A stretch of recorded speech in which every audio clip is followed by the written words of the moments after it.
So friends, इसमें कोई शक नहीं है कि लास्ट 4 मंथ्स के अंदर जो भी सिचुएशन रही है जियो पोलिटिकल सिनेरियो के अंदर, उसके अंदर जो दुबई की ट्रजेक्टरी थी, एक मोमेंटम था, स्पेशली अगर रियल एस्टेट की बात करें तो वो जो मोमेंटम था वो उस तरह से नहीं रहा है। मैं अभी स्टैट्स देख रहा था तो उसके अंदर मुझे नज़र आया कि लास्ट अभी क्योंकि जून एंड हो गया है तो पूरे 6 मंथ्स हो गए हैं, तो 6 मंथ्स के अंदर अगर देखें तो जो नए प्रोजेक्ट्स लॉन्च हुए हैं उनमें 50% रिडक्शन आई है कंपेयर टू 2025 के फर्स्ट हाफ के अंदर। कंपेयर करें 2026 के फर्स्ट हाफ के अंदर तो ऑलमोस्ट 50% रिडक्शन आई है नए प्रोजेक्ट्स को अगर देखें कि उनकी लॉन्चेस। तो वो तो एक एक्सपेक्टेड चीज़ थी कि आपके जो बाइंग सेंटिमेंट था वो उस तरह से नहीं था। But at the same time मैं ये भी कहूँगा कि बहुत सारे लोग आई वुड से कि शैलो अप्रोच रखते हैं इन्वेस्टमेंट्स के अंदर, और उसकी रिलेटेड मैं कुछ अपनी स्टोरीज भी बताऊँगा, अपनी एक पर्सनल स्टोरी और एक अपने फ्रेंड की स्टोरी भी बताऊँगा, जिसके अंदर अगर आप नॉइस को रिड्यूस करें और हाइप को ख़त्म करें, रैशनल डिसीजंस लें डेटा की बेसिस के ऊपर और फैक्ट्स की बेसिस के ऊपर, तो आप कभी भी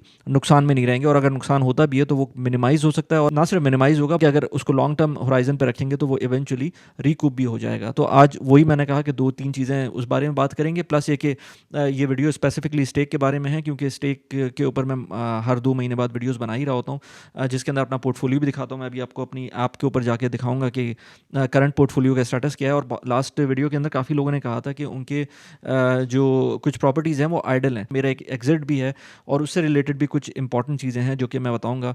सो स्टेक के बारे में बात कर लेंगे, फिर इवेंचुअली हम थोड़ी सी ओवरऑल दुबई की मार्केट के बारे में भी टुवर्ड्स दी एंड बात करेंगे।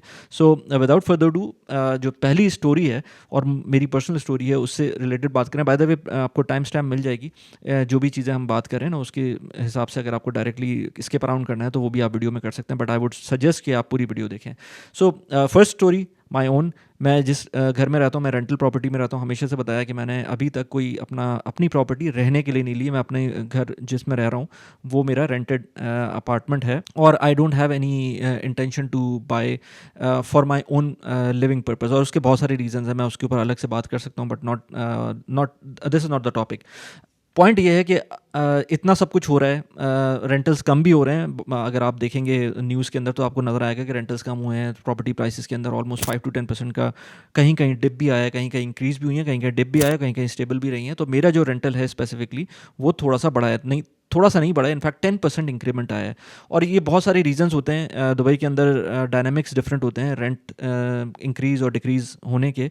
लेकिन मेरा रेंट इस वक्त इंक्रीज़ हुआ है, तो मैं वही सोच रहा था कि अगर इन्वेस्टमेंट नहीं की हुई होती और अगर ये 10% रेंट इंक्रीज़ होता तो सैलरीज तो वहीं पर है ना अपनी जगह पर। तो इन्वेस्टमेंट्स बहुत ज़्यादा इंपॉर्टेंट पार्ट प्ले करती हैं इन द लॉन्ग रन, आपके जो एक्सपेंसेस होते हैं उनको कवर करने के लिए।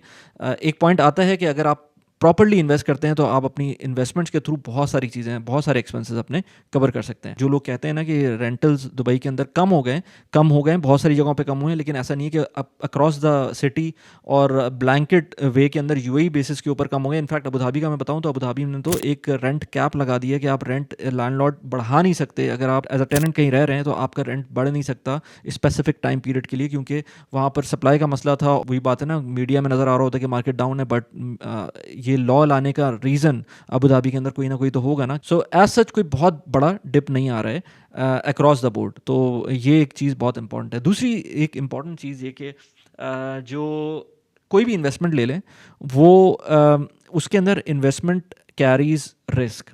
हमेशा ये समझ में आना चाहिए आपको, चाहे वो स्टॉक्स हों, चाहे वो गोल्ड हो, प्रेशियस मेटल हो, चाहे वो प्रॉपर्टी हो, चाहे कोई भी किस्म का एसेट क्लास हो, उसके अंदर रिस्क बहुत बड़ा होता है। मेरे अपने एक दोस्त हैं, मुझसे उन्होंने बात नहीं की, मुझे ये बाद में बताया उन्होंने कि जब ये वॉर स्टार्ट हुई, जो रीजनल कॉन्फ्लिक्ट स्टार्ट हुआ था 28 फरवरी के आसपास, तो उसके फ़ौरन बाद उनको किसी ने सजेस्ट किया कि आप फ़ौरन गोल्ड ले लें।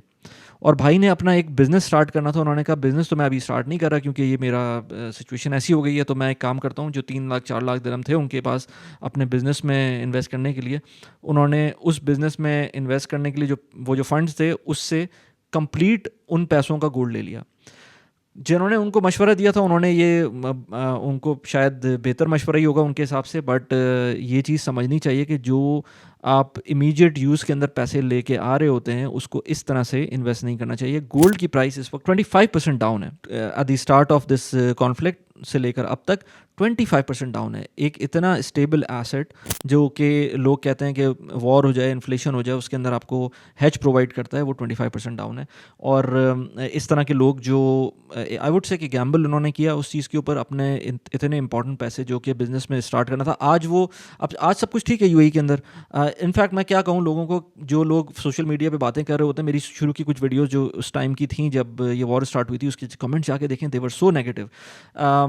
और अब आप देख लें कि यूएई के अंदर अभी आज ही न्यूज़ आई है कि यूएई और ईरान के दरमियान फ़्लाइट स्टार्ट हो गई हैं। आई मीन इस चीज़ को इमेजिन कर सकता था कोई आज से 3 महीने पहले या 2 महीने पहले? तो आज वो फ़्लाइट स्टार्ट हो गई हैं।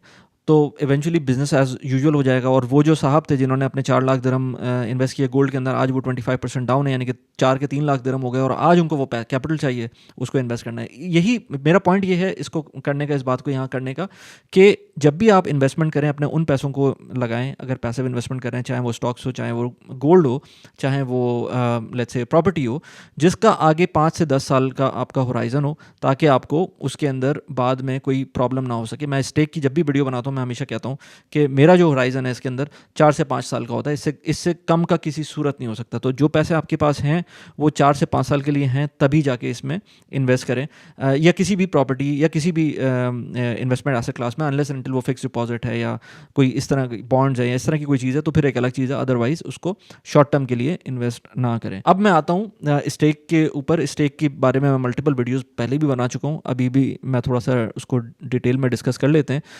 क्योंकि कुछ लोग नए होते हैं, देख रहे होते हैं, तो उनको बैकग्राउंड नहीं पता होता। तो स्टेक बेसिकली एक आई वुड से एक crowd funded real estate platform है, जो कि आपको ऑप्शन देता है कि दुबई की रियल एस्टेट, इनफैक्ट सऊदीया की रियल एस्टेट, और अब आगे भी मेरे जितना मुझे पता है कि ये और डिफरेंट रीजन्स के अंदर भी जाएंगे।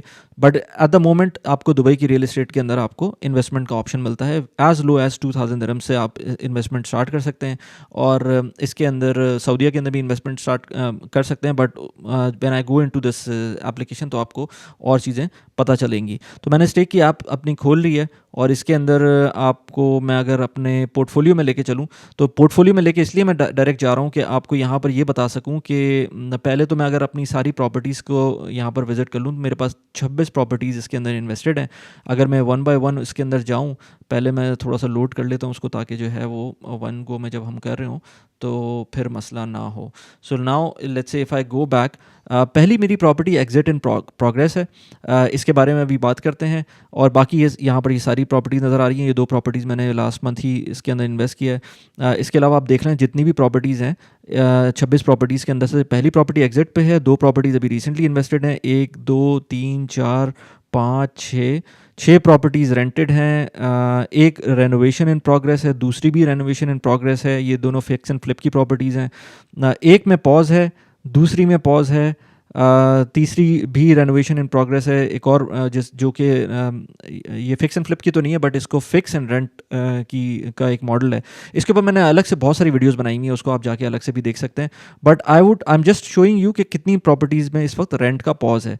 तो 2 प्रॉपर्टीज़ के अंदर पॉज है, तीसरी प्रॉपर्टी के अंदर पॉज है, और 4 प्रॉपर्टीज़ के अंदर पॉज है, और 5 प्रॉपर्टीज़ के अंदर पॉज है। तो 5 प्रॉपर्टीज़ के अंदर पॉज है, बाकी प्रॉपर्टीज़ आपके सामने हैं। So I won't say it's a big number compare to, अगर देखूँ तकरीबन 25 प्रॉपर्टीज़ का पोर्टफोलियो, उसमें 5 प्रॉपर्टीज़ के अंदर पॉज है, तो it's not a big number. और इस तरह के पॉज आ रहे होते हैं क्योंकि टेनेंट्स जा रहे होते हैं, फिर आ रहे होते हैं। अगर इतनी सारी प्रॉपर्टीज़ के अंदर कोई एक टेनेंट छोड़ के जाता है, तो उसके बाद उसको थोड़ा सा टाइम लगता है उसको लेट्स से दोबारा से टेनेंट लेने के लिए। So it will eventually come back to normal. और अगेन जब भी आप इन्वेस्टमेंट करते हैं तो इस तरह के जो गैप्स होते हैं वो तो आपको प्रॉपर्टीज़ के अंदर मिल ही रहे होते हैं। Again as I said, stake is a real estate platform जिसके थ्रू आप मल्टीपल प्रॉपर्टीज़ के अंदर इन्वेस्ट कर सकते हैं। सिर्फ एक नहीं, मल्टीपल प्रॉपर्टीज़ में इन्वेस्ट कर सकते हैं। जितने भी पैसे आपके पास हैं, स्लोली एंड ग्रेजुअली अपना पोर्टफोलियो बिल्ड कर सकते हैं। जो इसके रिटर्न्स हैं, ये मैं आपको दिखाऊँ। ये मेरी एक एग्जिट की प्रॉपर्टी है, जिसके अंदर यहाँ पर नज़र आ रहा है कि ये ऑलमोस्ट मैंने, मेरे ख्याल से ये या 3 साल पुरानी ये प्रॉपर्टी है। नवंबर 22 के अंदर इसमें इन्वेस्ट किया था, तो 22 से 23, 24, 25, 26 ऑलमोस्ट 3.5 साल हो गए इस प्रॉपर्टी को, और इसके अंदर ये अप्रीसिएशन नज़र आ रही है। 23 डेज़ अगो एक पोल हुआ था इस प्रॉपर्टी के अंदर कि भाई इसमें एग्जिट करना है, तो जो भी मेजॉरिटी शेयर होल्डर्स का जो भी पोल का रिजल्ट है उसकी बेसिस के ऊपर इन्होंने इसको एग्जिट किया। मैंने भी कहा था कि एग्जिट करें, रेंट पॉज हुआ है क्योंकि अब ये एग्जिट इन प्रोग्रेस है। तो टोटल जो मैंने इसकी कैलकुलेशन की है, इसमें तकरीबन 8% का रिटर्न मुझको एनुलाइज बेसिस के ऊपर मिल रहा है, विच इज़ नॉट बैड। क्योंकि आज भी अगर आप देखेंगे तो किसी भी प्रॉपर्टी के अंदर आप इन्वेस्ट करते किसी भी एसेट क्लास में इन्वेस्ट करते हैं, तो जो regular let's say fix income है उसके अंदर आपको 6 to 7% एट मैक्सिमम 7% आपको रिटर्न मिलता है। वैसे अगर यूएई की बात करें तो आपको 6%, 6.5%, वो भी मंथली बेसिस के ऊपर आपको मिलता है। ये कोई ऐसा नहीं हो सकता कि आप 6% को लॉक कर सकें। एक और अच्छी बात यह कि अभी मैंने देखा था कि स्टेक के अंदर अभी एक प्रमोशन चल रही है कि अगर आप किसी भी प्रॉपर्टी में as a new investor invest करते हैं तो आपको गारंटीड 6.5% रेंटल रिटर्न मिलता है, और ये स्टेक की तरफ से इनिशिएटिव है। एज वी ऑल नो कि स्टेक शरिया कंप्लाइंट, तो फिक्स इनकम नहीं है, बट उसके अंदर जो भी डिफरेंस आएगा वो स्टेक अपनी तरफ से उसको टॉप अप करेगा। तो अगर कोई नया इन्वेस्टर है तो उसको 6.5% का फॉर 1 ईयर रेंटल मिल सकता है अपनी जो भी आप इन्वेस्टमेंट करते हैं। अगर आपको लेट्स से इसके अंदर इन्वेस्ट करना है तो मेरा रेफरल कोड भी नीचे दिया हुआ है, उसको आप यूज़ करेंगे तो उसमें 250 दिरहम्स का रेफरल बोनस भी मिल जाएगा। इसी तरह से आपको बाकी प्रोजेक्ट्स भी नज़र आएंगे इसके अंदर जो भी हैं यहाँ पर। प्लस ये कि अगर मैं पीछे जाऊँ इसके अंदर और अगर मैं जाऊँ इसके अंदर इन्वेस्टमेंट के अंदर, तो यहाँ पर मुझको नज़र आएगा funded properties almost 600 funded properties हैं, यानी कि ऑलमोस्ट 595 प्रॉपर्टीज़ हैं, बट ऑलमोस्ट 600 प्रॉपर्टीज़ फंड हो चुकी हैं। यानी कि इसके अंदर आप जैसे लोगों ने, मुझ जैसे लोगों ने इन्वेस्ट किया है across the different countries, different nationalities, different residencies, जो कि यूएई में रहते हैं, आउटसाइड यूएई रहते हैं, उन लोगों ने इन्वेस्ट किया इसके अंदर। और over the period of last 3.5 years मैं ख़ुद देख रहा हूँ इसको, इस प्लेटफॉर्म को चलते हुए।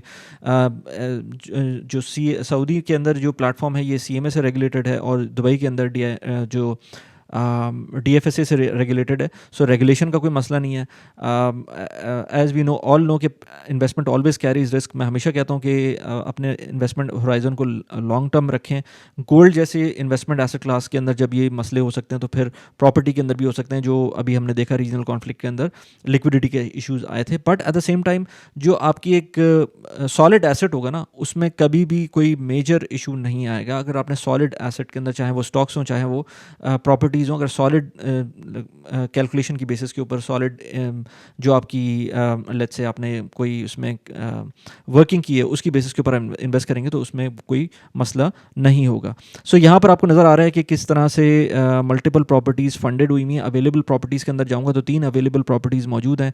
अच्छा, यहाँ पर एक और चीज़ उन्होंने निकाली है कि बिलो मार्केट वैल्यू कुछ प्रॉपर्टीज़ हैं। जैसे ये एक प्रॉपर्टी नज़र आ रही है 1 bedroom in studio 1 Dubai Marina, जो कि नज़र आ रहा है 16.38% below market value, which I don't no, because ये मुझको जब तक मैं इसके अंदर लेट्स से ख़ुद से एनालिसिस नहीं करूँगा तो मुझे नहीं पता कि वाकई 16.38% बिलो मार्केट वैल्यू है कि नहीं है। But at the same time there are other properties that you can invest in. Again investment carries risk, ये आपको खुद से देखना है। यहाँ पर लिखा हुआ भी आ रहा है रेगुलेटेड बाय DFSA। अच्छा, एग्जिटेड प्रॉपर्टीज़ भी हैं, 39 एग्जिटेड प्रॉपर्टीज़ हैं।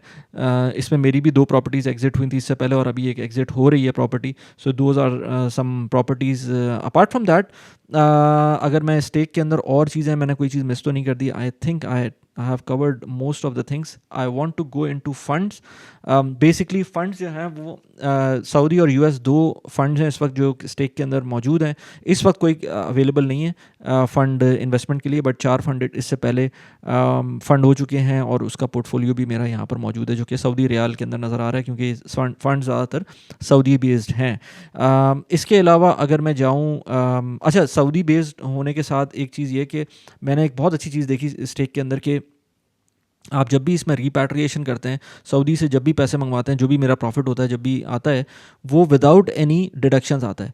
और that is really good because आपके थोड़े पैसे होते हैं। अब जैसे मेरे आज ही मेरे पास प्रॉफिट आया है मेरा, और वॉलेट के अंदर मेरे पास इस वक्त 363 दिरहम्स रखे हुए हैं। और ये जो तीनों ये देख रहे हैं लास्ट जो वियो की विड्रॉल, मैंने वियो बैंक के साथ मैं काम करता हूँ, तो वियो का विड्रॉल जो हुआ था 500 रियाल का, तो ये एग्जैक्टली वही दिरहम में कन्वर्ट करके जो गूगल का रेट होता है वही आपको रिफ्लेक्ट हो जाता है आपके बैंक अकाउंट में। इसी तरह से अगर ये जो 3 इन्वेस्टमेंट हैं जो कि बन रही हैं 363 दिरहम्स की, जो कि मंथली इन्वेस्टमेंट के रिटर्न्स आ रहे होते हैं, ये डायरेक्टली मेरे पास आ सकते हैं।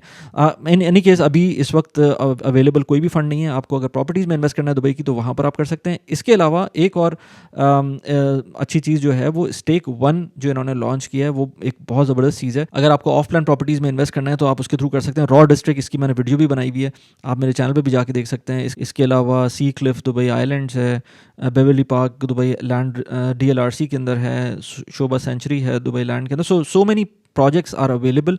और मेरी इनसे बात हो रही थी स्टेक वालों से, तो इसमें एक और इम्पॉर्टेंट बात ये कि जब भी आप इन्वेस्टमेंट करते हैं ऑफ प्लान प्रॉपर्टी के अंदर, स्पेशली जब आप बाहर रह रहे होते हैं, तो उसके अंदर उसको मैनेज करना एक अलग एक चैलेंज होता है, हेसल होता है। सो अगर आप स्टेक के थ्रू इन्वेस्ट करेंगे तो आपका जो ये मसला होगा, ये जो रेंटल होगा, जो अगर फ्लिप करनी है प्रॉपर्टी, वो सारी चीज़ें स्टेक खुद से हैंडल कर रहा होगा। तो stake one is a good platform if you want to invest in off plan properties as well.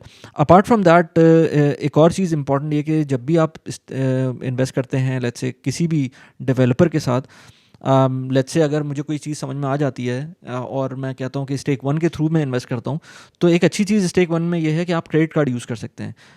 And I don't know how they are working out, but मैंने मल्टीपल टाइम्स इनसे confirm किया कि stake one के through अगर आप invest करेंगे तो आप जो भी प्रॉपर्टी ले रहे हैं उसकी पेमेंट क्रेडिट कार्ड से कर सकते हैं। So that is another plus point अगर आप स्टेक से ऑफ प्लान प्रॉपर्टी लेते हैं। एक चीज़ ये कि स्टेक जो है वो शरिया कंप्लाइंट है, तो बहुत सारे लोगों का जो एक प्रॉब्लम होती है कि वो स्टॉक्स में इन्वेस्ट नहीं करते, या मॉर्गेज की तरफ नहीं जाना चाहते, या उनके पास इतने पैसे नहीं होते कि वो कैश पे प्रॉपर्टी ले सके, तो उनके लिए एक बहुत अच्छा सोल्यूशन है स्टेक की फॉर्म के अंदर। अगर शरिया कंप्लायंस देखनी है तो वो भी कर सकते हैं। कुछ पॉइंट ले लूँ मैं अगर ओवरऑल दुबई की सिचुएशन से रिलेटेड, तो देखें दुबई की सिचुएशन मैंने पहले मल्टीपल वीडियोस में बात की भी है कि हमने मल्टीपल चीज़ें देखी हैं, जिसमें ग्लोबल फाइनेंशियल क्राइसिस हो गया, प्राइस क्राइसिस, जो ऑयल प्राइस क्रैश हुआ था वो हमने देखा था, कोविड की सिचुएशन देखी है, फ्लडिंग देखी है, वॉर देख ली अब हमने।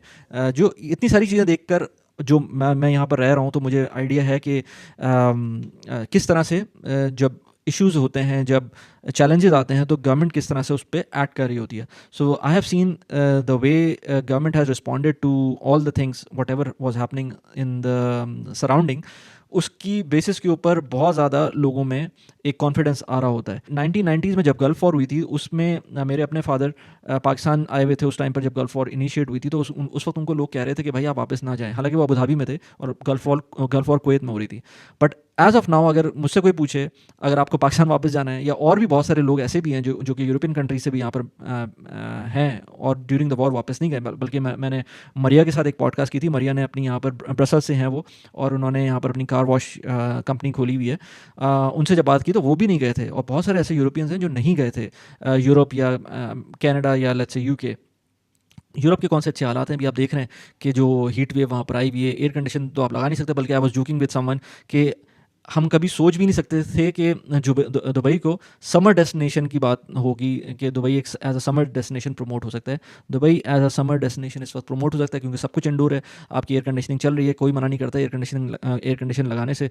जबकि आप फ्रांस में देख रहे हैं क्या हो रहा है, जर्मनी में देख रहे हैं क्या हो रहा है, यूके में देख रहे हैं क्या हो रहा है। छोटी छोटी एक बेसिक नेसेसिटी जो कि ऑफिस के अंदर काम करना है आपको, उसके अंदर भी एक अच्छा इन्वायरमेंट चाहिए, जब चाहिए आपको, वो आपको नहीं मिल रहा है। I think tourism is the only thing that we are lagging behind right now. और वो जैसे जैसे टाइम गुजरेगा, इससे पहले भी मैंने बात की भी कि सितंबर अक्टूबर में वी आर एंटिसिपेटिंग के लोग भी वापस आ जाएंगे, जितने भी लोग रिमोट वर्क कर रहे हैं या टैक्स रेजिडेंसी की वजह से जो लोग गए हैं वो भी वापस आ जाएंगे, स्कूल्स भी खुल जाएंगे, मौसम भी बेहतर होना शुरू हो जाएगा, और उस टाइम पर प्रॉबली चीज़ें बेहतर होना शुरू हो जाएंगी। So I think September we should be looking at, October we should be looking at, और उसके बाद चीज़ें बेहतरी की तरफ जाना शुरू हो जाएंगी। हमने देख ही लिया कि दुनिया के अंदर जो सिचुएशन चल रही है उसमें कोई भी कंट्री इस वक्त सेफ़ नहीं है। तो इस रीजन को भी देखें तब भी इसके अंदर थोड़े से टर्बुलेंस है। बट आप you name it, like Korea देख लें, फिनलैंड देख लें, फिनलैंड के बराबर में इतना बड़ा बॉर्डर है रशिया का, आप रोमेनिया देख लें, आप जो लॉ एंड ऑर्डर सिचुएशन है यूरोप के अंदर, यूके के अंदर, वेदर की सिचुएशन है, ग्लोबल वार्मिंग की सिचुएशन है, टैक्सेस की सिचुएशन है, या लेट्स से किसी भी सोशल इश्यूज़ की सिचुएशन है, उसके हिसाब से कोई भी कंट्री सेफ़ तो नहीं है। तो आप यूएई के अंदर हमने ये देखा है कि जिस तरह से टाइम गुजरा है, अगर आपकी जॉब है यहाँ पर, बिजनेस है, तो फिर यहाँ पर रहने में कोई प्रॉब्लम नहीं है। आई होप कि आपको वीडियो अच्छी लगी हो। अगर आपको वीडियो अच्छी लगी हो तो प्लीज़ लाइक कर दें वीडियो को और सब्सक्राइब कर दें चैनल को। Towards the end of the video आपको यहाँ पर कुछ वीडियोस नज़र आ रही होंगी। भी रिसेंटली मैंने एक पॉडकास्ट की थी बेल्जियन मरिया के साथ, जो कि बेल्जियन है, और उसके बारे में मैंने बात भी की थी आपसे इस वीडियो के अंदर। कार वॉश बिजनेस उन्होंने कैसे खोला था, क्या सिचुएशन थी, यहाँ पर उस वीडियो का लिंक लगा दिया। इसके अलावा मैंने एक वीडियो बनाई थी 10% सैलरी अगर आप एवरी मंथ इन्वेस्ट करते हैं तो उसकी सिचुएशन क्या बनेगी, क्या कंपाउंडिंग इफेक्ट आ सकता है, यहाँ पर उस वीडियो का लिंक लगा दिया। कैसी लगी वीडियो प्लीज़ मुझे बताएगा। Thanks for watching video, bye.